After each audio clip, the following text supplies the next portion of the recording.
This, what I'm explaining to you, is one of the biggest secrets in gang stalking that no one has ever publicly disclosed ever.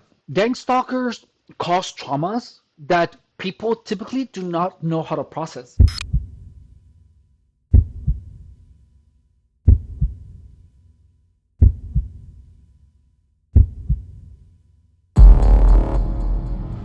About a year ago, I went to meet someone. His name is David Tripp, or Trip David. He lives in Ocotillo. And his demeanor changed suddenly. We got into an argument, and he told me himself, well, we're turning your mind against you.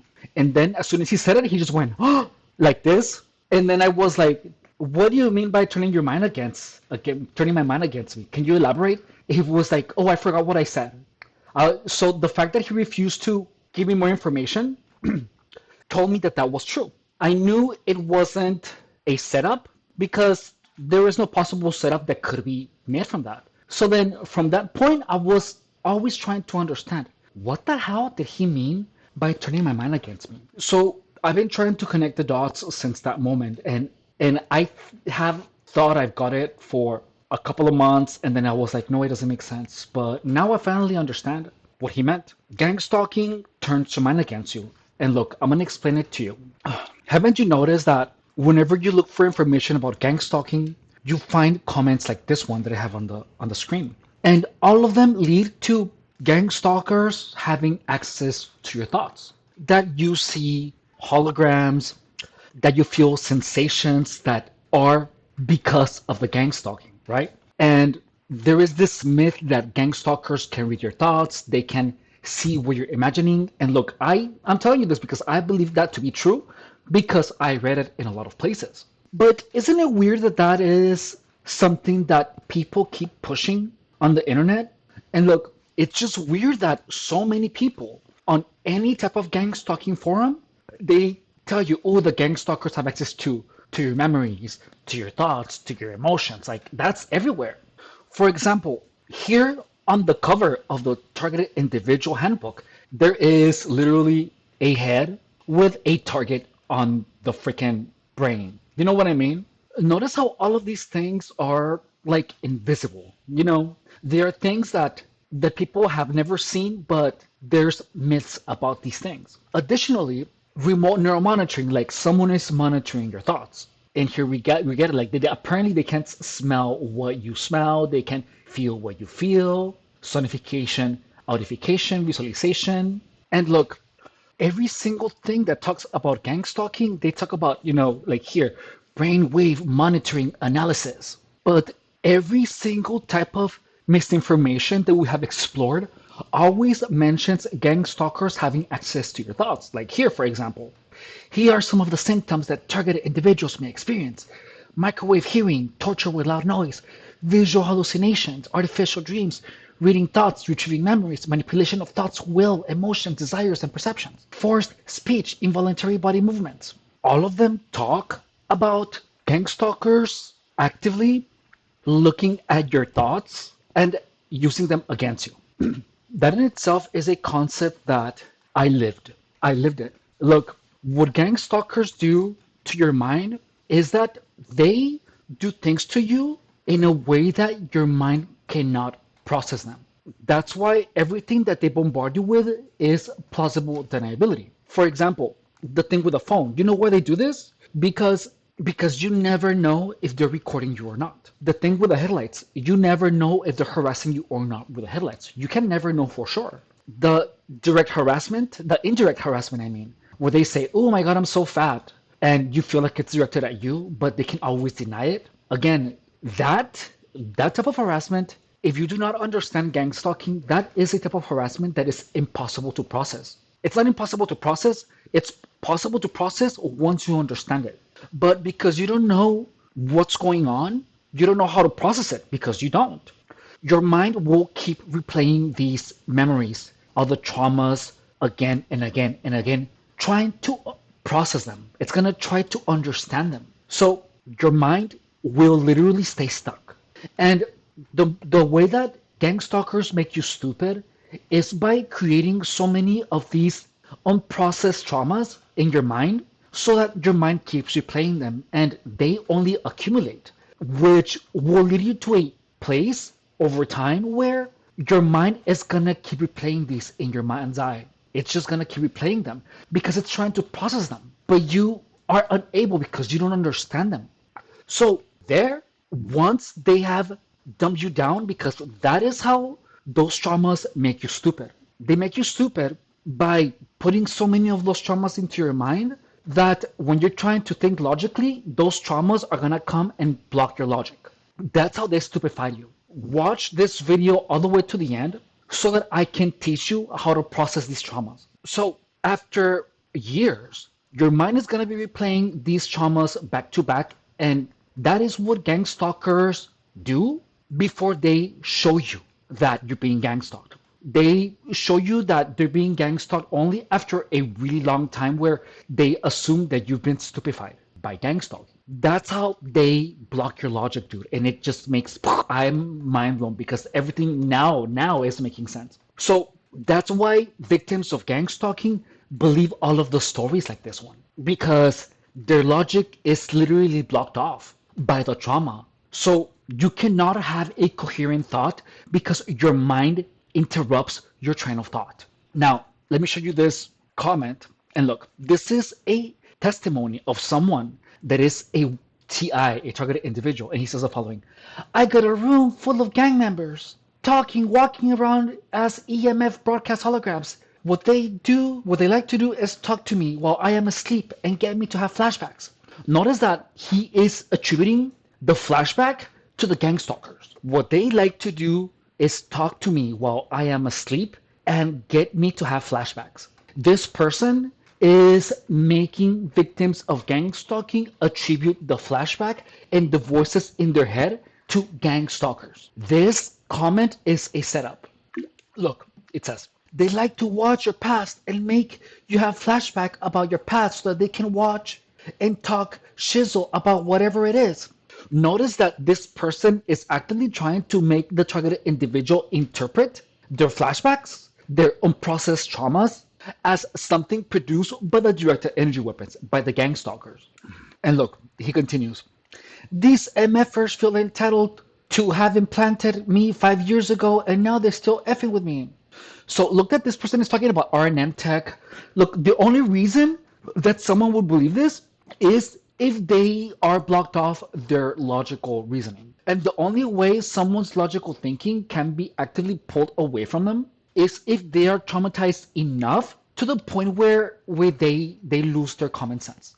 And that is what the traumatic experiences that are unprocessable supposedly come into place. And look, this is why my sense of logic was completely lost. And look, I was doing something, and in the middle of doing something, my mind would bring up a flashback of some unprocessed trauma, and I would get lost in the chain of traumatic experiences, and I would stop doing whatever it was that I was doing. So in the end, it's not that you're stupid. Your logical reasoning is still there. Your whole logical reasoning is still there. You are complete and whole inside of your mind. However, the traumatic experiences simply just block your train of thought. It doesn't allow you to think clearly. So next thing you know is that every type of traumatic experience that you have a flashback of, it makes you mad or it makes you sad. So you find yourself in a place where you are mad because there is nothing you can do about the voices or about the flashbacks because you have to process them. So how do you process the unprocessable? Wait, actually, before I tell you that, attributing the flashbacks, the negative experiences, the voices in your head to actual gang stalking technology makes you feel angry, and it literally takes all of the power away from you. So you start fighting the voices, you start fighting the flashbacks. You are literally fighting your own mind. You are literally made to hate the flashbacks, the sensations, the voices. You are literally put against your mind, dude. That is what turning your mind against you means, is that you attribute all of the memories, all of the weird sensations, all of the physiological pain, all of the flashbacks to gang stalkers. The voices, it's because the truth is that all of those things were literally put into your mind by gang stalkers. So you are made to feel upset because there's nothing you can do. You have to live with those memories until you learn how to process them. So if you believe that all of the voices are related to V2K, if you believe that the flashbacks are gang stalkers putting those in your mind, and you believe that all of the memories that you have, all of the thoughts that you have are being observed by gang stalkers, like here, watch your past. If you believe that all of your thoughts are being observed and monitored, you will literally try to not have thoughts. You will try to stop memories from happening. You will be made to literally fight the natural functioning of your brain. And look, there was a time where I was literally in my car having a crazy memory, and then I just wanted to take it off of my mind, but it was replaying and replaying and replaying and replaying. I couldn't take it off. So I was literally fighting my own mind. I was fighting the flashbacks, I was fighting the voices. You are talking back to the voices in your mind, which it's literally you. And the longer you do that, the more your internal monologue, the internal monologue of your mind separates from your consciousness. And there's going to be a point where it has a mind of its own. So you start fighting the voices. You start fighting the flashbacks. You start fighting the memories. You start fighting the worst sensations because you feel that everything is because of gang stalking. And the truth is that it is. But you cannot help it but to feel anger every time you feel like a weird tap. You cannot feel to be angry when you have a flashback of something really messed up that someone did to you. So the solution is understanding what I'm explaining to you. That's why it's so important for you to understand this. What I'm explaining to you is one of the biggest secrets in gang stalking that no one has ever publicly disclosed ever. Gang stalkers cause traumas that people typically do not know how to process. And let me teach you how to do it. So during my gang stalking operation, I was stuck thinking because I couldn't make a choice whether or not someone was a gang stalker or not. For example, if someone was like this, I was questioning myself, was that person recording me or not? But in your heart, your intuition tells you, you know that it's meant to be confusing. You know that the harassment is meant to traumatize you and to not allow you to process it. But you force your mind to process it by making a decision. And look, your gut will tell you that it was a form of harassment. You know, your intuition tells you. Your intuition will tell you how to process it. That's why you have to trust it. You have to trust it completely, absolutely, and utterly. Once you trust it, you will make a decision. Yes, that person was gang stalking me, so I have to stay away from that person. And look, the thing that kept me from making a decision in regards to staying away from certain people was trying to find evidence. And look, evidence in gang stalking is not impossible to get, but it's really, really hard to get. And by trying to record people, a lot of times when you're doing that, you're going to feel like you're in a state of paranoia. And gang stalkers will almost mock you for recording. They will mock you for recording to discourage you from recording. But look, if there is something that you feel is a form of harassment, you have to make the conscious decision that it is. And you want to tell that person, don't speak to me or report it. And you have to make a subconscious decision to decide that it was a form of harassment and it will be congruent with your intuition. You have to live with your intuition making the decision for you. You don't decide, you allow your intuition to decide. If something makes you feel off, if something has a weird impact on your mind, on how you feel about yourself, you take the action that you would as if you had evidence of that actively being harassment. But you have to trust your intuition. And once you trust it, you're never gonna be doubtful. And look, the moment that I began trusting my intuition with everything, I was able to get my mind back in order. I was able to come back from it. And that's the thing, is that your intuition always knows. Always know. And if it doesn't, you know that something is off. So pay attention how that something is off feels. You simply listen to it and act and trust it. Trust that feeling that something is off and keep that person away from you. Because remember, gang stalkers are literally trying to make you crazy. They traumatize you to make you stupid. And once you're stupid, they do worse things because they feel like they can. They feel that you're being stupefied to the point where you cannot make rational decisions. And look, and the truth is that it, for me, it was true at one point. And look, it took me a year being out of the gang stalking situation for me to understand exactly what was happening. A year. So anyone that posts this, like this Jay Morgan person, anyone that is trying to attribute your memories, the voices in your head, the weird sensations to gang stalking, they are in part right. They are. But the moment that they start telling you that that gang stalkers can read your thoughts, that they are creating weird sensations, that they're attacking you, the moment that you attribute that, you are going to be fighting your own mind because you're going to try to not have those memories of the traumatic experiences. But those memories of the traumatic experiences are going to keep reappearing until you process them. And to process them, you have to make a decision. Look, this is what I've been doing. I replay all of the memories that come into my head where people did effed up things to me. I don't fight them anymore.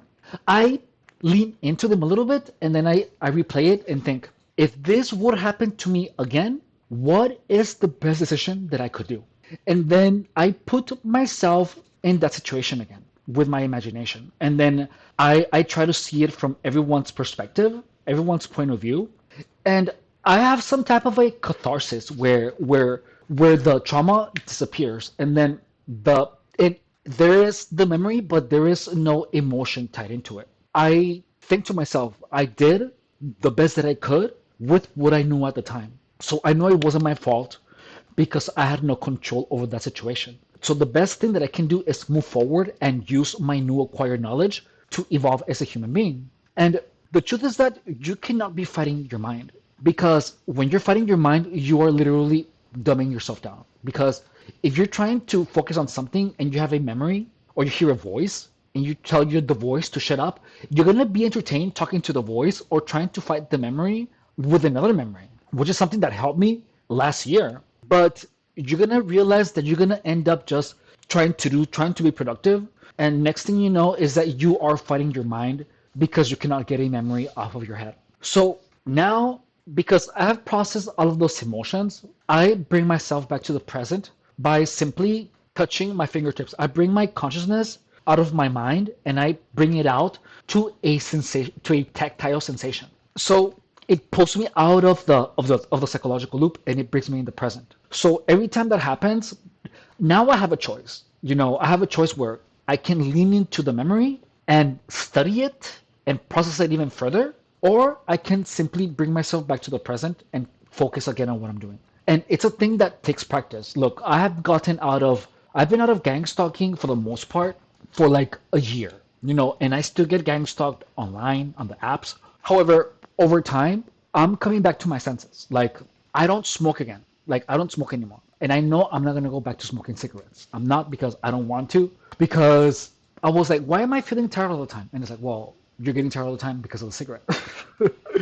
That's why you work out 1 or 2 days and then you're exhausted. So then my mind now it's like, okay, I want to have energy to do all the things that I want to do because I have already wasted too much time trying to understand gang stalking. And I know that smoking has an impact on your wrinkles, on your skin and on your performance. So I made the decision. I'm not smoking anymore. I'm not because I got shit to do. And that's how I'm coming back to my senses.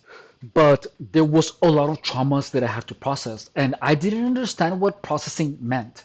But look, for me, processing traumas simply means reliving the trauma and studying it, thinking, if this ever happens to me again, how can I take the action that will lessen the impact as much as possible? And look, anytime my intuition tells me that's an attack, I ban that person. Even if I have no evidence, and even if it doesn't look like evidence to anyone else, I don't need the evidence. My intuition is the only evidence I need.